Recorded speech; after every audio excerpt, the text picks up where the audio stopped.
Welcome to the Metaphorosis magazine podcast, your home for beautifully made speculative fiction. The magazine is edited by B. Morris Allen, and I'm your host, Matt Gomez. This week's story is Salaatu by Lisa Short. Lisa Short is a Texas-born, Kansas-bred writer of fantasy, science fiction, and horror. She has an honorable discharge from the United States Army, a degree in chemical engineering, and 20 years' experience as a professional engineer.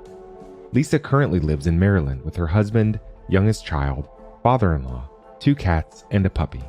She is a member of SFWA and HWA.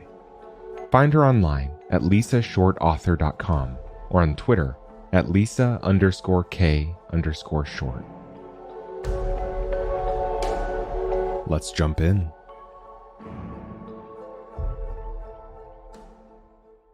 After 2 days of the carriage's relentless jolting, Daria felt battered to the point of numbness. She fixed her own eyes on her hands, clenched tightly together on her lap. She still wore her librarian's smock and kirtle, ruched at the neck and laced down the sides, the fabric bunching up under her curled fingers. That lacing seemed to tighten up hourly, and the fleeting handful of stops over the past 2 days had not included time to bathe or change. She itched now, miserably, and surreptitious squirming did nothing to ease it. Outside the carriage door's single small window, the sparse pine forest that dotted the flat, still winter-brown landscape jolted past, nothing like the rich glory of trees that grew in the foothills of the imperial capital. But this landscape was familiar, drearily so, though Daria had not returned home since her grandfather had won her the appointment to the Imperial Library 5 years before. The school had been grueling, the few holidays granted librarial students mostly given to sleeping off the exhaustion of constant work study. And after graduation, her place in the library had been so new, she hadn't wanted to seem less dedicated, less aspiring than any of the other newly minted underlibrarians. And, all other variously true excuses aside, she hadn't wanted to go back home. She had missed her grandfather, the measure of her love for him increasing nearly every day she had been away, discovering anew every hour what joy she found in the sheer volume of scholarship and knowledge suddenly available to her in overflowing measure. She had missed him, and would have loved nothing more than to speak to him of her studies, of all the library's books and maps and registries, a love she knew well he shared. But she hadn't missed the rest of her family, and she hadn't missed her home village of Korshun. She certainly hadn't missed the seashore, nor the sea, nor anything living in or on it. And perhaps, if she insisted on it long enough, it might even become the truth. Daria jerked her gaze away from the window and back down to her white-knuckled fists once more. The driver's muffled shout was barely enough warning for Daria to grab for the bar beside her head. The carriage jounced and shuddered to a halt. Seconds later, a guard, large and expressionless, pulled the door open and held out his hand to her. She blinked down at it in surprise. He took her hesitation for reluctance and caught her wrist up in one rough hand, pulling her up from the seat and out the door. The other carriage, in spite of its greater size, had beaten them to this chosen campsite. Its outriders already had a bonfire built. The fire dazzled Daria's eyes. She looked away, blinking, and her gaze fell upon 2 men standing some distance back from the fire, deep in conversation. The taller of the 2 looked up, and Daria had a moment of mere cataloging without identification. Silver hair, cut like a soldier's, long thin face, narrow lips. Then those lips turned up at the corners, and the shock of recognition drove the blood from her head in a rush. She hurried forward and dropped into deep curtsy, a prelude to full genuflection, but he shook his head briefly at her as she bent lower still. "There's no need for that here, Maya, Daria." Was it only the firelight that made the lines carved deeply around his eyes and mouth sharper than they had been just a few days before? "My physician," a nod in the other, younger man's direction, "insisted we stop for the night." Daria tore her gaze from the Emperor's drawn features to his companion's, startled to find he was already staring at her, glaring at her. She recoiled involuntarily, a movement she tried hard to disguise as a shiver in the chill night air. The Emperor followed her gaze, his mouth compressed in fleeting annoyance. Do be courteous to our guest. If nothing else, she is expanding our knowledge of the natural history of our own lands. I would have thought you'd be pleased by that, at least. Sire, this isn't knowledge, it's mythology. These sea demons. Daria bit back a hiss of protest, clenching her jaw to remain silent. Or whatever they are, if they even exist.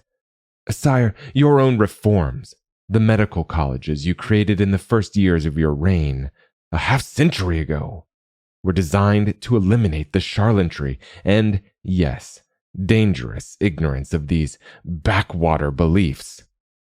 The Salaatu aren't myths, said the Emperor, mildly, though his gaze had narrowed on the young man's half-averted face. The Maya could doubtless show you where in the Imperial Library to find the many historical references, documented evidence of their existence. His annoyance softened into obvious affection. Truly, Izon, my father had some dealings with these sea people, not demons, in his ocean-going days, before he was designated my great-uncle's heir. So, the young man was Izon, Loro Izon, a 4th or 5th degree relation of the Emperor himself, and, she'd heard gossiped more than once, fanatically devoted to him. Then the Emperor waved her away, not unkindly. She obediently hurried backwards, once more out of earshot, though judging from Izon's passionate expression, the argument still continued. One of the servants scurrying past thrust a bundle into Daria's arms. Shaking it out, she found herself in possession of a roll of thick quilts. A quick glance around confirmed that several of the guards were clambering awkwardly into their own, not even removing mail shirts or boots. The outriders were erecting a tent, for the Emperor and likely Loro Izon, Daria supposed. Well, the air didn't smell like rain was imminent, and anything was better than sleeping sitting up in miserable snatches in the carriage. She shook her bedroll out too, and after some experimentation, managed to squeeze most of herself inside it. The brackish, muggy edge to the breeze, carried westward from the still unseen ocean, pricked at her even as exhaustion pulled her down into the oblivion of sleep. The shadows behind her closed eyelids gradually morphed into dreams of the sea, obsidian swells limned with phosphorescence under a pallid moon.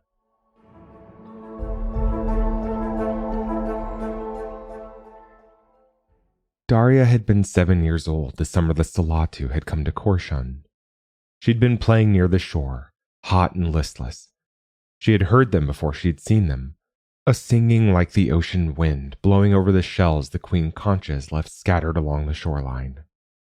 She'd squinted up at the horizon, seen something dark bobbing upon the waves in the distance, not quite the right shape to be one of the village fishing boats. The singing had grown louder, oddly compelling. Then, between one blink of her eyes and the next, the shadow on the horizon had materialized into a long boat larger even than the village headman's, the biggest in the fleet. A tent had been lashed to its deck. As Daria gaped at it, an enormous woman wearing nothing but a headdress of coral-studded feathers strolled leisurely out onto the bow. Ha! The cry, shockingly close, had startled Daria into stumbling backwards, her foot coming down hard on a rock, her ankle twisting painfully. Rough, warm fingers had clamped around her wrist as she fell sideways with a cry of her own. Yanked neatly back onto her feet by those same fingers, Daria had found herself staring up at a stranger's distressed face. That, in of itself, had been an astonishment. No strangers had ever come to Korshun in her short lifetime. This one, perhaps a few years older than Daria, was barefoot and bare-legged, her shirt a mere strip of cloth tied around her narrow chest. "Are you all right?" She'd spoken strangely. Daria had never met anyone for whom Imperial Oun was not their first language, and the musical rippling of the girl's speech fascinated her. Then the girl looked down at Daria's dress, her heavy dark brows drawing so far down they nearly met over her nose. "Why are you wearing so many clothes? Are you cold?" The girl's name, Daria discovered, was Sayu. Nothing like any name Daria had ever heard, as Sayu herself was nothing like anyone she'd ever met. And the rest of that summer, for the first time in her life, Daria had been grateful for how little attention her family paid her. They cared nothing if she disappeared for hours, as long as she was back in the manor by supper. "But can't you swim?" Sayu had asked in astonishment, the third morning they'd met at the shore's edge. "Babies can swim. Perhaps you've just forgotten how." Assured that was not the case, she'd sputtered, "But what have you been doing instead?" Not knowing what else to say, Daria had muttered something about liking to read. Read? Sayu's lips had pursed as she'd rolled the word over her tongue. Read. It sounds ugly. Does it hurt? It had been Daria's turn to laugh and then explain, though Sayu's puzzlement hadn't seemed much eased. "Oh, well, it sounds lonely. Swimming's far more fun. I'll teach you." She'd looked enormously pleased by the idea. The Salaatu had sailed up and down Oun's northeastern coast on their own inscrutable business, frequently returning to Korshan for a few days or a week's rest. And whenever Daria sighted their boat, bobbing gently against its beach rock moorings, she ran as fast as she could to the shore, likelier than not to find Sayu already there and waiting for her. But finally, the day after the autumn equinox, Sayu had clasped Daria's hands tightly enough to hurt and had said abruptly, "I have to go." Daria hadn't protested, but she hadn't been able to stop the tears that had welled up either. She'd opened her mouth, meaning to say something stoic and brave, and had sobbed aloud instead. Sayu had pulled her close, resting her cheek against the top of Daria's head, and they had stood like that until her sobs had ceased. "But we'll be back," Sayu had said, her voice muffled against Daria's hair. "Next summer. I promise."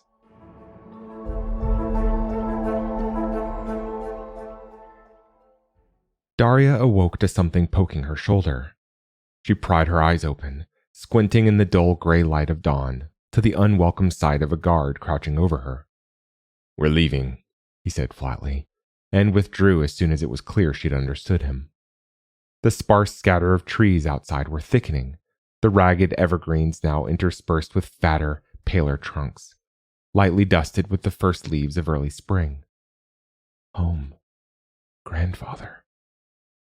She had treasured, still treasured, his handful of letters to her over the years, his obvious pride in her accomplishments in the imperial capital. She flinched a little at the thought of those letters, abandoned and unsecured in her small clothes press in the underlibrarian's dormitory. Losing them would be a blow. Hopefully nobody would find them interesting enough to steal. The winter after the Salaatu first sailed away, Daria had crept into the manor library, determined to assuage her now unbearable loneliness by finding out more about the Salaatu themselves. Her grandfather had happened upon her there one evening, her nose buried deep in an encyclopedia. She'd been too young to understand then how the rest of the family had feared his scholarly and acerbic wit. To 8-year-old Daria, he'd been no more fearsome than any other member of the household, all seemingly alike in their disdain for her existence. She understood far better now. His awkward and stilted enthusiasm at the sight of anybody other than himself voluntarily opening a book. She'd told him willingly enough about her curiosity about the Salaatu, and had shown him what little she'd found about them in the library. "But I'm sure they aren't sea demons, grandfather." "Indeed not," her grandfather had agreed with some indignation, and bent down over the open encyclopedia far enough that his nose nearly touched the pages. "Let me see that. He straightened back up, flipping the pages rapidly backwards until he reached the very front. "I should have known. Sornwall wrote this. Incompetent and a coward." Daria had blinked up at him warily. He hadn't appeared angry at her, at least, though she had no idea who Sornwall was. "Likely he was writing it to pacify the then emperor. This edition is over a century old." Her grandfather abruptly clapped the book shut, causing a small geyser of dust to erupt from its binding. then gazed narrowly down at Daria. "I'm delighted to see that you aren't credulous enough to believe everything you read."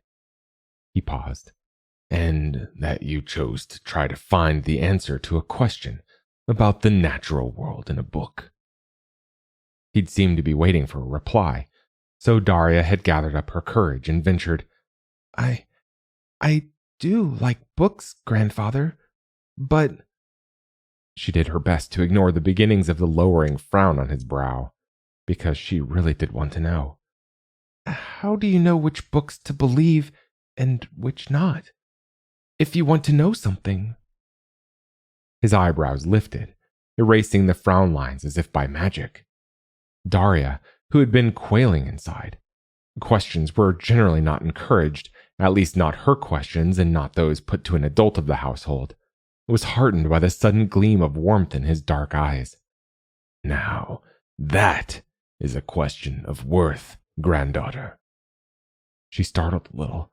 It was almost as if he'd seen what she was thinking. "And it's a very important one. Come, let me show you something."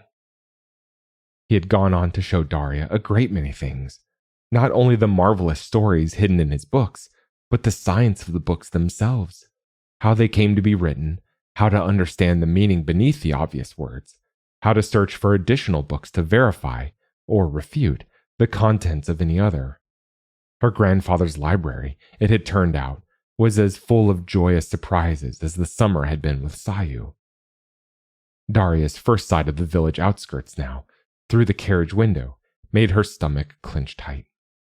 Even the meanest shack had at least one guard stationed at its door.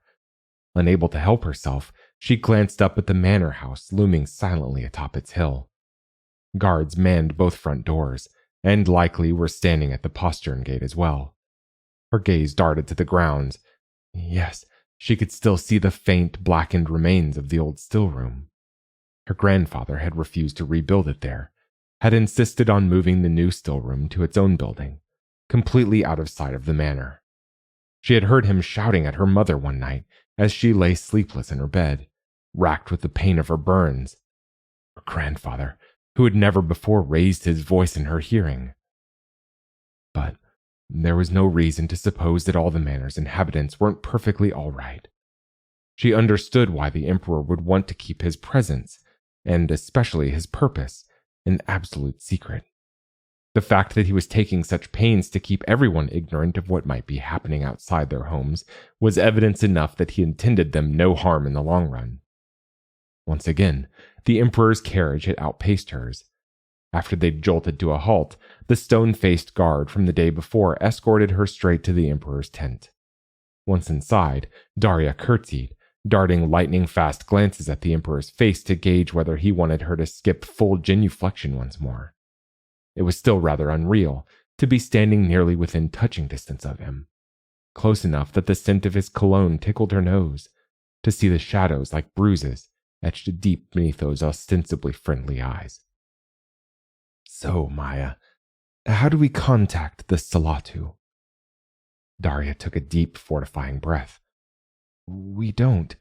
Not from the shore." She had tried to explain that before, back at the palace. "They came themselves, in the summer, in their own boats. We never summoned them." The warmth in his eyes dimmed. "Then how do you propose to bring them here?" Daria's frantic, scurrying thoughts during the first sleepless nights in the carriage had finally settled on a possibility. "There is a place I used to go with." She took another deep breath. "One of them sometimes, a few leagues out to sea, when we were children. And a bit older, too, but there was really no need to elaborate on that. I can swim out to it. It's in their territory. They may realize someone is there, even if they aren't sure who it is. They're likely to investigate.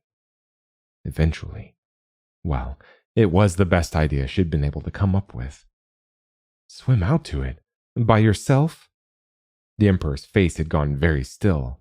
His lips barely moved as he spoke. "Why don't we take the village boats to it? All of us." Daria flinched. "It's underwater. A fair bit underwater. Even if any of your guards or servants, or yourself, or Laurel Izon are unusually strong swimmers, you probably wouldn't be able to follow me there. It was hard to force out the next words. I have some ability to swim the way the Salaatu do. Her fists clenched, hidden deep in her skirts. I did tell you, sire, that you might not want the healing. It doesn't leave you unchanged from what you were before. The Emperor's dark blue gaze shifted from her face to a point beyond her right shoulder. Izon, the Maya says she must swim out to sea, underwater and alone. He smiled thinly. His smile at her the night before had indeed held genuine warmth, because by contrast this one held none at all. I recall that you did some sailing as a boy, with your father. Why don't you take her out that few leagues, so she doesn't dangerously tire herself reaching this meeting place? Certainly, sire, came Laurel Izon's voice, behind her. She hadn't even heard him enter the tent. She curtsied deeply once more, and followed Izon back outside. Izon had commandeered someone's yawl. He handled it, and its simple square sail, well enough, which was a little surprising. The yawls were unique to the Northeast Oun, she'd learned during her first year in the palace library. Had his father hailed from here? Tell me when we're far enough out. Izon's voice was rough, startled out of her thoughts. Daria's head jerked up. His face was averted, but a muscle jumped in his jaw. Clearly he wanted nothing more than to shove her overboard, preferably bound hand and foot. Are you even listening to me? He snapped, still staring determinedly away from her. That almost surprised a nervous giggle out of her. And what terrible timing that would have been. He probably would shove her overboard if she laughed in his face.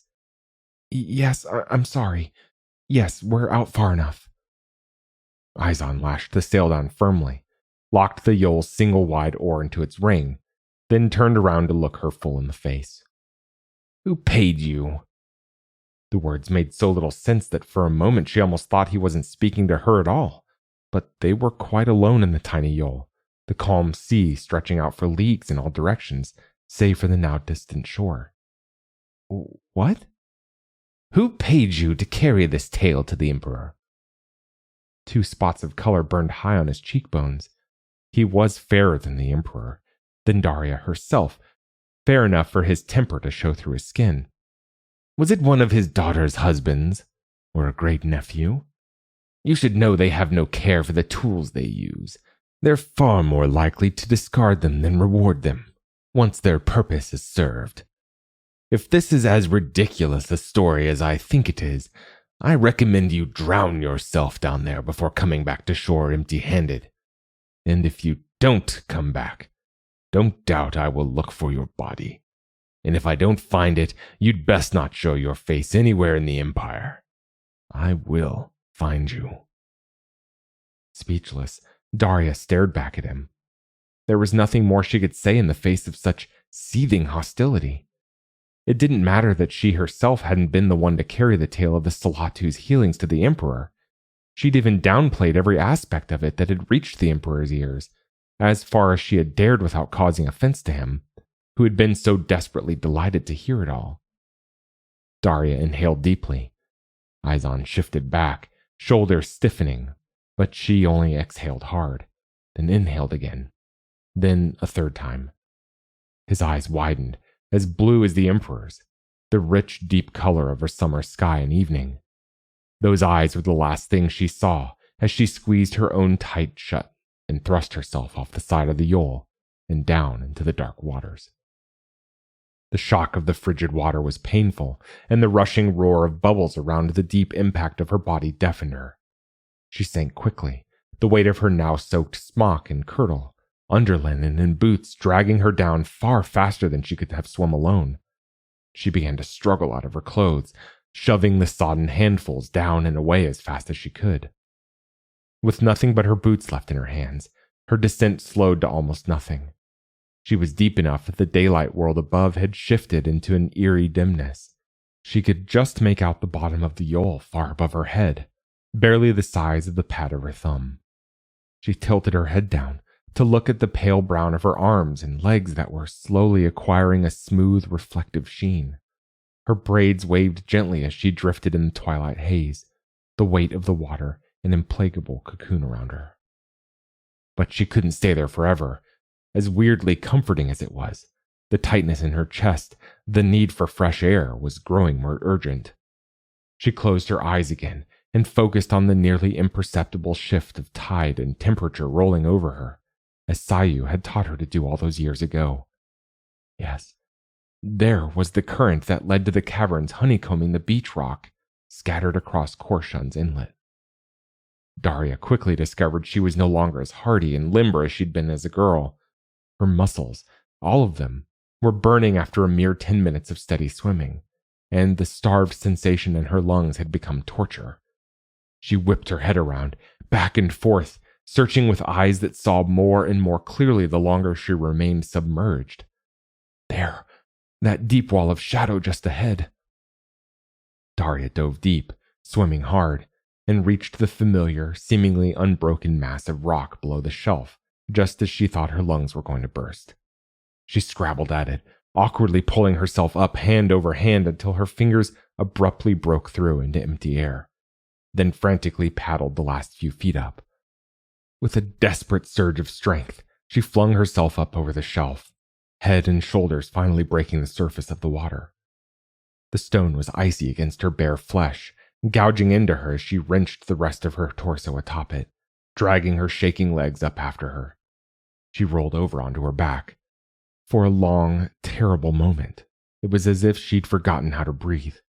But then her lungs spasmed convulsively, and she sucked in a deep lungful of air. The damp rock walls rising up around her sparkled in the phosphorescent glow of the moss that coated the cavern stone ceiling. Or perhaps it was only in her own eyes. Her vision was dimming as the shakes that racked her body grew more violent, then abruptly faded to black, along with all conscious thought.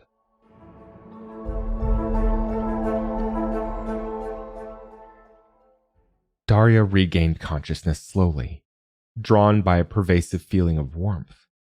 She opened her eyes to a softer, yellower light than the soulless green glow of the sea moss.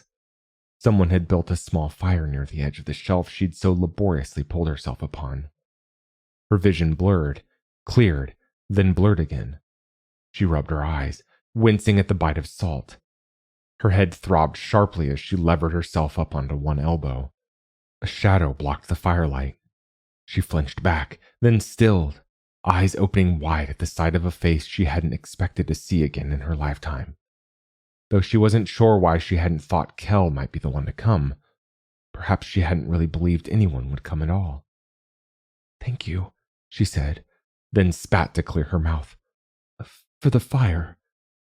"You're welcome." His accent was heavier than Sayu's had been, though of course Sayu had every summer for 9 years to practice her Empire of Oun with Daria, and Kel had only had the one. He settled back against the stone wall behind him, his eyes fixing on a point past her head. Daria found herself unable to tear her gaze from his face and entirely missed the next thing he said. "I'm sorry, what?" "I said, I thought you'd resolved never to return." He was looking at her once more. She thought, though she'd never been good at reading him, that he might be wary of her in spite of the sardonic edge to his voice. Daria swallowed against her tight throat. "I need to speak to the Ali, if that's possible." She swallowed again and forced herself to meet his eyes. "The Emperor of all Oun desires it." He grew very still. The firelight reflecting from the few wet drops remaining on his bare shoulders shone like jewels, unmoved even by a breath. "Well," he said after a long pause, "the Ali it is, then." He began to rise to his feet. "Wait, who is the Ali now?" He stopped, then lowered himself back down beside her, legs crossed. Something about the question had pleased him, or reassured him. Daria couldn't fathom why, and her head had started to ache again, enough to blur her thoughts. She closed her eyes, and didn't even start when she felt a feather-light touch on her matted braids. Rest, she heard him say. You're still tired. You've been too long away from the sea. When you wake up will be soon enough for the Ali. She obediently laid her head back down. The rock floor didn't seem so unforgivingly hard now. She found his touch inexplicably soothing, and that was very different than it had been. Once, his touch had unnerved her, then excited her, then finally driven her to a kind of despair when she had finally accepted that he could never be just hers, only hers. But it had never before soothed her.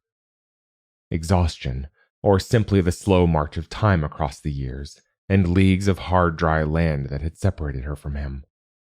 She didn't know, and was too weary now to care. Kel had come ashore with Sayu the year Daria turned 16. She'd had more trouble slipping out of the house to meet the Salaatu on the beach that summer than ever before. Her grandfather, as obviously fond as he'd grown of her, never troubled himself about what she did when she wasn't directly before his eyes. But her mother had finally remembered that she had a daughter on the cusp of womanhood. Endless lessons in the kitchen, the buttery, the still room. She'd been left little time for grandfather and the manor library that spring, and she'd been determined that her summer with Sayu wouldn't suffer the same fate. But Sayu hadn't been alone. That first morning Daria managed to escape the manor. That stopped her in her tracks, on the very edge of the shoreline, because Sayu had never brought anybody else along before. And it was a boy. A few years older than she was, she thought, closer to Sayu's age. But why? Sayu looked uncharacteristically disgruntled. After their usual embrace of greeting, she'd stepped back, scowling over her shoulder at the newcomer. And this is Kel, who didn't believe I had an imperial friend, and who was finally brave enough to come with us on the summer journey. Only temporarily, the boy said. He seemed unfazed by Sayu's mild hostility. Just to see the far lands, and the foreign creatures. He'd grinned unrepentantly down at Daria, then neatly dodged Sayu's shove. They're not creatures. Well, I admit, she doesn't look like a creature. In spite of her odd attire, she looks as if she could.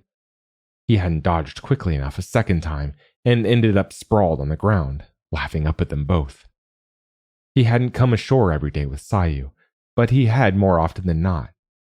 He'd been openly delighted with everything on land. The beach, the forest, the village, and Daria, it seemed. He'd never done anything inappropriate, never touched her in any unseemly way. But still he had touched her. Light, fleeting strokes of her face and bare arms, shocking her into stillness each time, to his obvious amusement and her deep embarrassment. Sayu had grown more and more irritable that summer. Finally, it had occurred to Daria what the reason might be. She'd stuttered and stammered over asking it. Do you like him, Sayu? Like him? Sayu had said distractedly. I suppose he's well enough. Oh. After a second or two of astonishment, she'd burst out laughing. Daria smiled back, relieved, but also puzzled as to what was so funny. Then Sayu sobered abruptly. No, but he likes you. Daria's face had heated. Yes, he does. And it can't be anything, and I wish he'd leave you alone. Daria, our men, they're not like yours. Your people. There's a man, and he marries a woman, and that's it, isn't it? Well, said Daria, who had read most of her grandfather's books by then, that isn't how it always goes. It isn't like that at all for us. Ever. Kel, he has his Hawali. Her lips had flattened in frustration. There isn't even a word in your language for it. Not brothers, not lovers, but yes, that too. Lovers. Sometimes one of them does attach himself to a particular woman, but the rest of the Hawali won't accept what they can't share in. Not for long. You don't understand a word I'm saying, do you? I do, though. Daria retorted indignantly. But she hadn't, not really. And then the rest of that summer, and its dreadful fiery end. Her dozing thoughts skipped quickly over the worst of those memories, followed by a fever dream of a gently rocking boat and Sayu's voice in her ear, promising the Salaatu would make her well, could make her well again, except that it hadn't been a dream at all, as she had realized upon her first awakening, all those years ago, on the distant beach of the Salaatu's true home. It had been night, the sky an enormous black bowl arching overhead. She had levered herself up on her elbows, awestruck. She had never seen the sky so unbroken by anything but the endless expanse of dark, rippling waves below it. The ground beneath her bare arms had been soft as powder, gleaming palely in the starlight. It was sand, but not the rough golden brown of Korshun's shore. It was as light and fragile as winter snow. The breeze had caressed her face, her bare belly and legs, deliciously warm.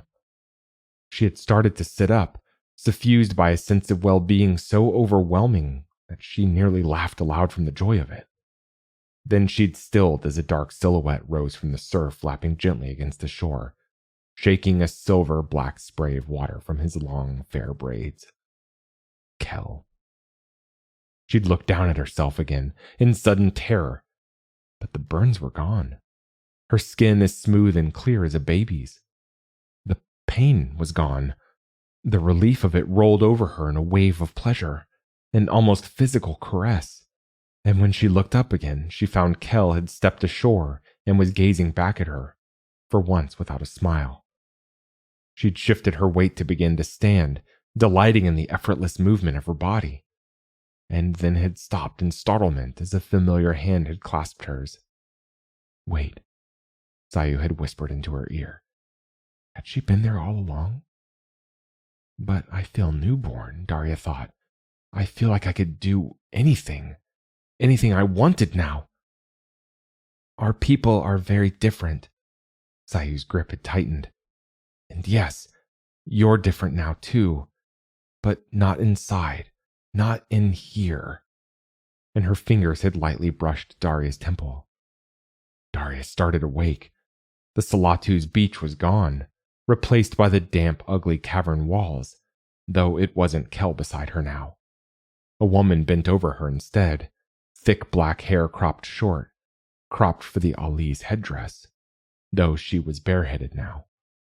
Eyes as black as her hair gazed down steadily at Daria, expressionless in the flickering light, set in a face with starker bones than Daria remembered. Then the woman smiled ruefully as she was Sayu again, the Sayu that Daria had run to all her life, until the day she'd run away from her instead. Daria closed her eyes against the sudden rush of tears. So you've returned, she heard Sayu say, and it was Sayu's voice, half forgotten, but now so familiar in lilt and tone that she could hardly believe she hadn't remembered every nuance of it. Daria forced her eyes open, blinking hard to clear the unwanted tears away. That's what Kel said, more or less. She was at too much of a disadvantage, lying curled up on her side. She struggled upright, trying not to grit her teeth too obviously at the shrieking protest of every muscle. Why? Just like Sayu to cut straight to the point, Daria decided to return the favor.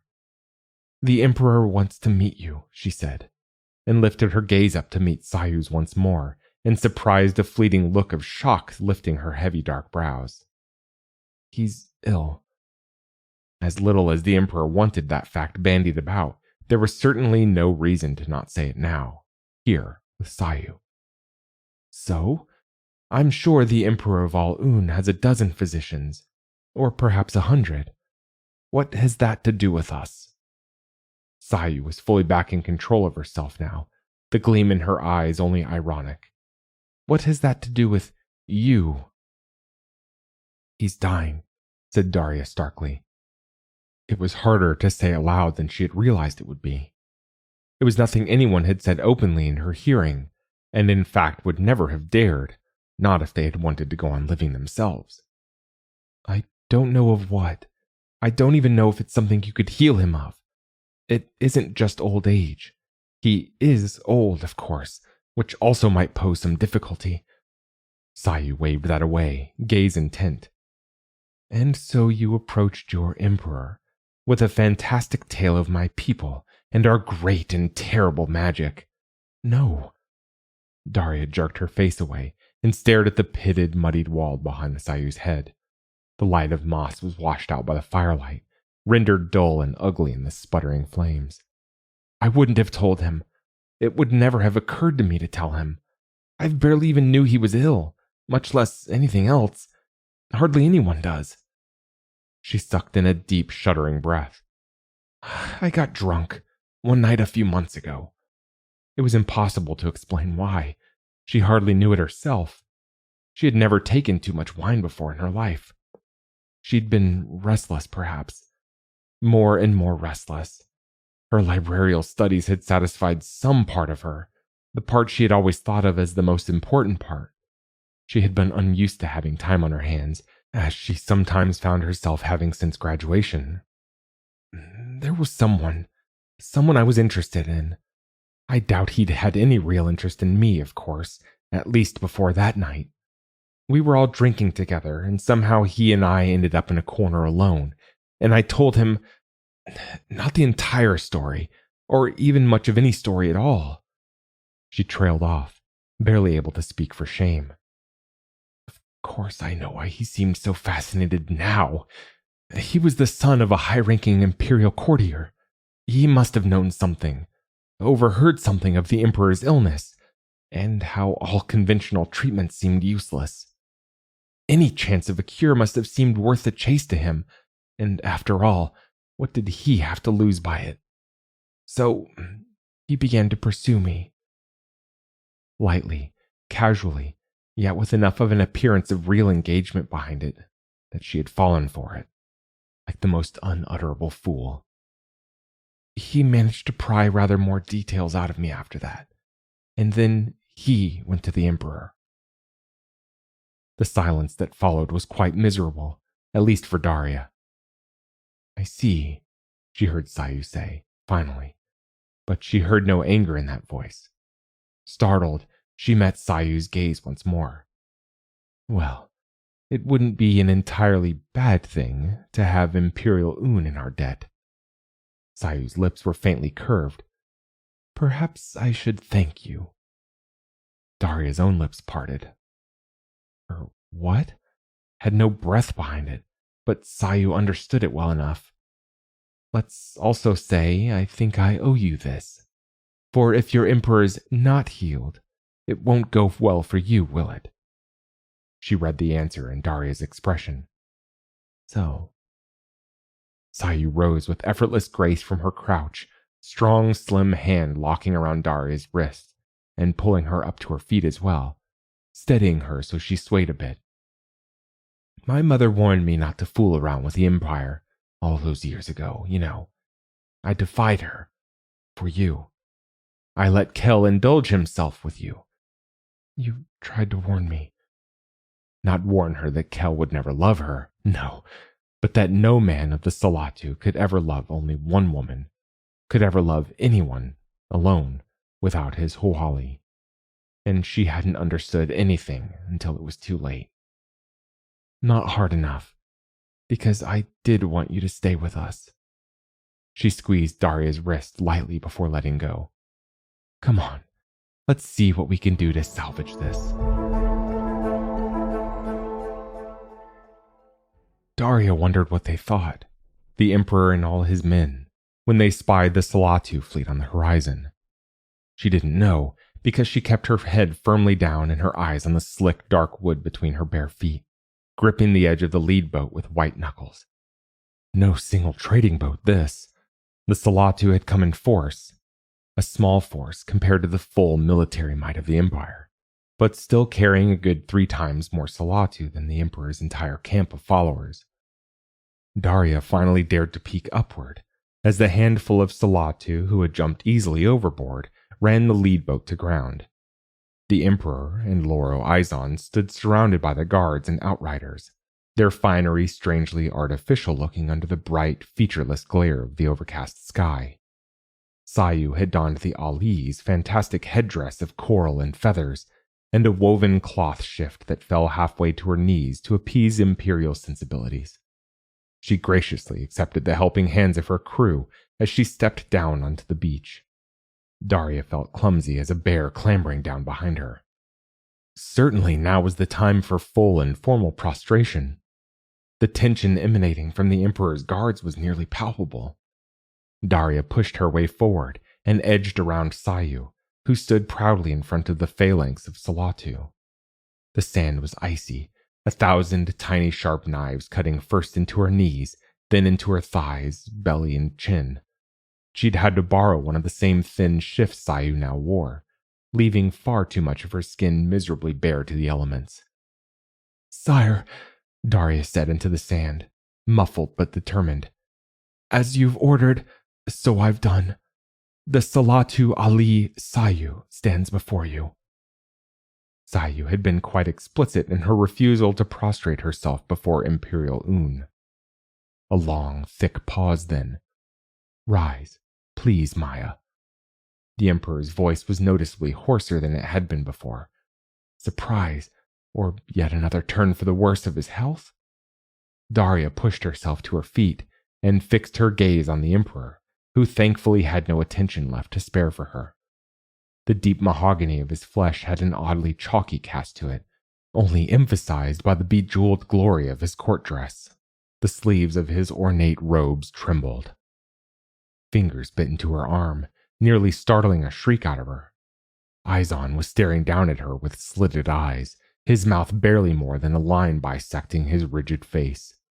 She jerked her head away, though she didn't quite dare do the same with her arm, and fixed her attention back on Sayu and the Emperor. "Must take place upon our boat," Sayu was saying. "Though better if he came back with us altogether, and stayed for at least the season just as you did," she had said to Daria with unusual seriousness during their boat ride back to the Emperor's camp. "But I think he won't, you agree?" Which had also meant that Sayu wouldn't be able to sing him back to health alone as she had done for Daria. Not so far from the Salaatu's home, not in the sort of time frame the Emperor would certainly expect. Hence the boats, plural, of the Salaatu, in numbers likely never seen before within the boundaries of imperial waters. But aside from a brief hesitation, the Emperor seemed unfazed by this comparatively mild demand. "You'll leave your young friend here with my men," he said, with the briefest glance at Daria. Ison's grip tightened brutally on her arm, and Daria clenched her teeth together. "Of course," said Sayu serenely. She offered her hand, and the Emperor took it, managing to do so in such a way that almost seemed caressing. Daria didn't think she imagined the appreciation in Sayu's smile. But Sayu's heavy arched brows quirked upward, shifting her smile from pleased to pained all at once. "She mustn't come to any harm while we're away?" "She will not," said the Emperor. "My word on it." He cast another lightning-sharp look back at them. At Izon this time, Daria realized. She had thought Izon couldn't possibly look more upset than he already did, but she'd been wrong. Her arm throbbed painfully under the vice-like clamp of his fingers. Daria supposed that degree of harm didn't count. The Emperor followed the Salaatu to their dinghy. Minutes later, they'd reached the Ali's vessel. 3 of the Salaatu assisted the Emperor up its rope ladder with quick, light touches and bowed heads. Then he ducked under the low-hanging edge of the Ali's shelter and abruptly vanished from sight. Izon made the faintest of muffled sounds. Daria glanced up at his face, but he'd already turned away and an instant later was hauling her back to the Emperor's tent. As soon as they reached the half-opened flaps, he thrust her inside, then wheeled around and stalked away, leaving her alone. Well, not entirely alone. 2 of the Emperor's personal servants stared round-eyed at her as she stumbled inside. Sand cascaded from her bare legs and feet onto the rich, jewel-toned carpets lining the tent's floor. One of the servants' stairs followed it down, then back up, past her short plain skirt to her hair, completely unrestrained and curling wildly over her shoulders and arms from wind and salt water. Daria turned her back on them and stalked across the tent to the pile of cushions in the farthest corner from the door. Sleep would have been good for her, but it would not come, even as the light streaming in through the tent flaps gradually faded and the breeze drifting inside the tent took on a cool, bitter edge. As the tent's interior grew darker, one of the servants lit a lantern. Just as it flared to life, Izon pushed his way into the tent.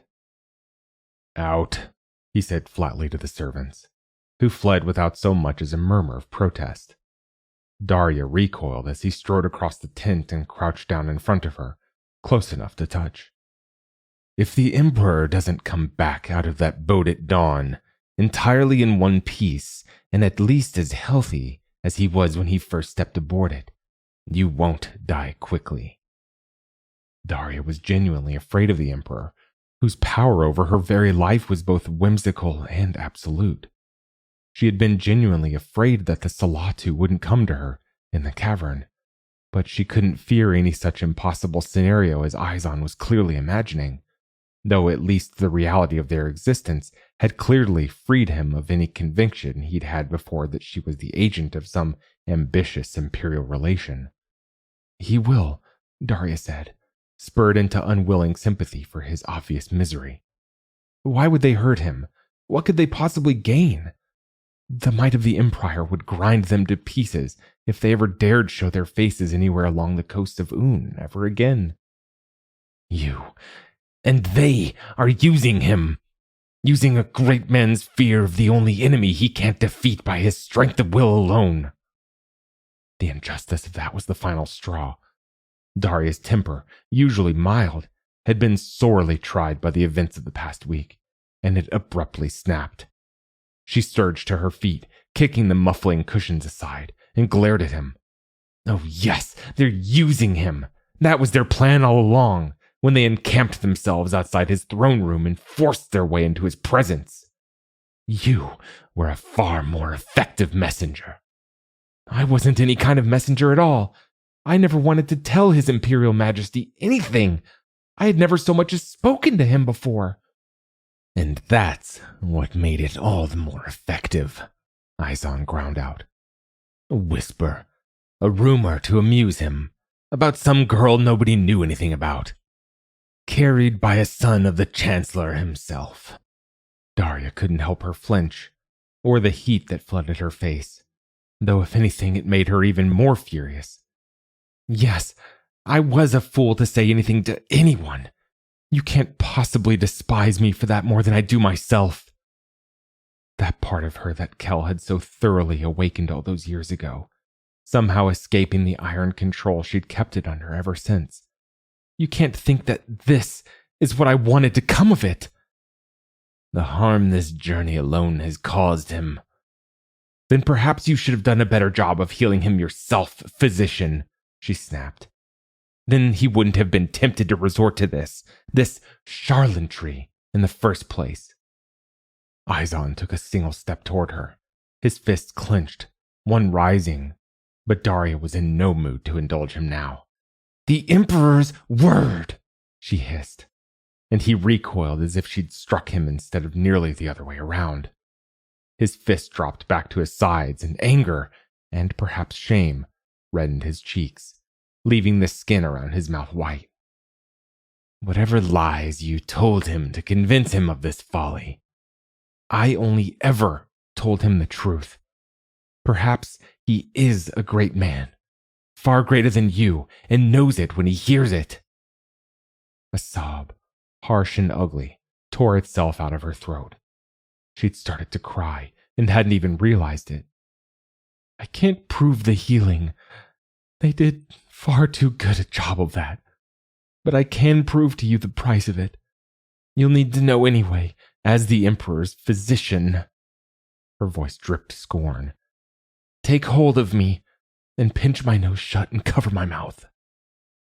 He was taken aback enough by this that his flush faded a little, his hands loosening at his sides. What? You heard me. He stared blankly at her. Do it, you coward. That was enough to spur him.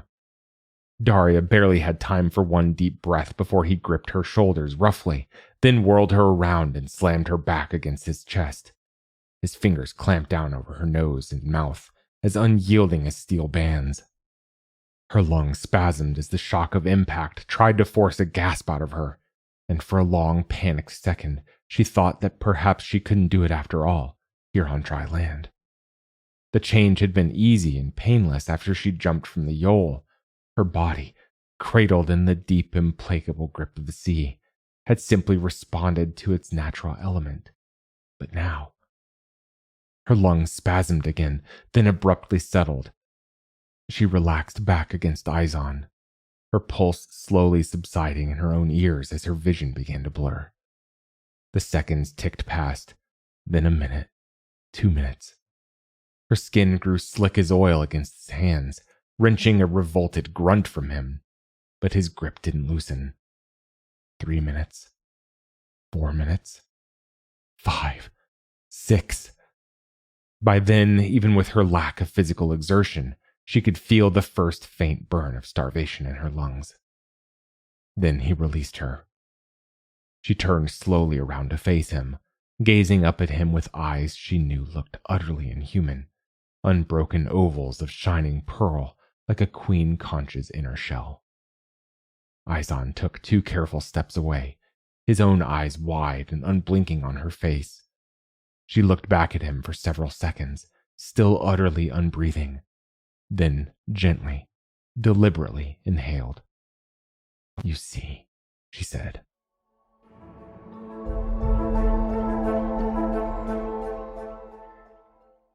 Shouts outside the tent awoke her. Daria struggled up from the deep carpets, raking the salt-dried mess of her hair out of her face to squint at the tent flaps. Still closed, but the light of dawn was creeping in through the gaps in the lacing. A quick glance around the tent confirmed that she was alone. She pushed herself creakily upright. Every muscle in her body had stiffened during the night and now screamed in protest. The shouts had ceased, the silence outside the tent now ominous. She staggered over to the flaps and fumbled them open. The glittering gold reflection of the sun on the ocean briefly blinded her, then resolved into 2 forms stepping onto shore. A tall, thin man, his hair blazing silver in the sunlight, and a woman nearly as tall as he, long-limbed and graceful, the coiling ends of her headdress whipping around them both in the chill morning wind. A flurry of movement in Daria's periphery resolved into Izon, running forward and stopping abruptly several feet away from the Emperor, who had raised his hand palm out to halt the headlong rush. "I'm well," said the Emperor.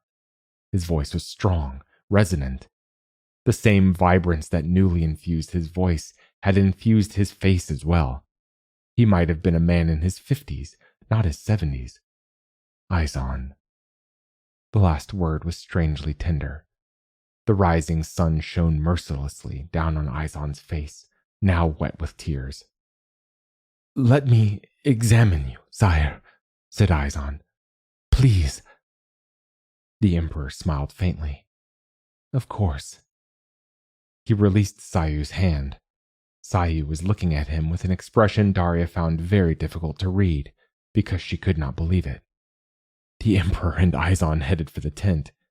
Daria hurried forward, noting the abortive moves of a few guards towards her, but a dozen Salaatu suddenly emerged from the surf to plant themselves directly behind their Ali, and the guards backed away. "An interesting man, your Emperor," said Sayu, her expression a shade too solemn as she gazed down at Daria's face. "Very interesting." Her dark eyes crinkled up at the corners. Apparently Daria hadn't misread her expression at all. "How could you?" she said, very faintly, and then, to her complete surprise, choked on a giggle. He's old, you know." "A very father wisdom," Sayu agreed serenely. "Just like the imperial tales you used to tell me." Then Sayu held out her arms, and Daria fell into them. "I've missed you," Daria said, struck nearly insensible by the truth and strength of it. Her voice muffled against Sayu's shoulder. And I've missed you." Sayu's voice was very soft. "I didn't know how much I would until I knew you were gone for good. I didn't know if you'd come." "Always," said Sayu. "I'll always come." She paused. "If you're where I can even reach you, Daria, perhaps you ought to stay with us this time." "I understand why you're asking," Daria said slowly. "And I can't promise that I won't have trouble now going forward." Her mouth twisted. "Perhaps I'll become a favorite of the court. Or perhaps you'll end up dead." Sayu's lips flattened. "Consider." "No," said Daria. "I can't." "That Kel," Sayu muttered. "I told him." Kel hadn't returned to the Emperor's camp with her and Sayu. She'd been glad and sorry, hurt and relieved, and supposed dismally that she'd never truly get over him. But it isn't just what happened with Kel. The Imperial Library, she thought of it now, dry and warm with its hundreds of shelves of books, paper and ink, the infinite well of knowledge and discovery contained within its depths. Of her grandfather, his arms around her, holding her burnt and seeping body as if it were fragile as glass, carrying her to the Salaatu's boat in the dead of night so the rest of the family wouldn't try to stop him. "I can't. Too much of me is here." Her chin jerked involuntarily over her shoulder, past the tents, towards the manor house looming silently on its hill. "In the Empire. I can't leave that. Not for good. Not forever." Daria took a deep breath. "But I was stupid to try to do the same with you. To leave you. Leave the Salaatu forever. Leave myself. What I became. As much as anything else, that's why I ended up being dragged back here. And then dragging you into this imperial mess." "Now that," said Sayu, dark eyes alight, "is, what is the word? Irreverent? Or no, you don't actually worship your emperor. Your dives into the sand at his feet notwithstanding." She sobered abruptly, keen gaze searching Daria's. "But I do hope that means what it sounds like." One corner of Sayu's mouth curved up.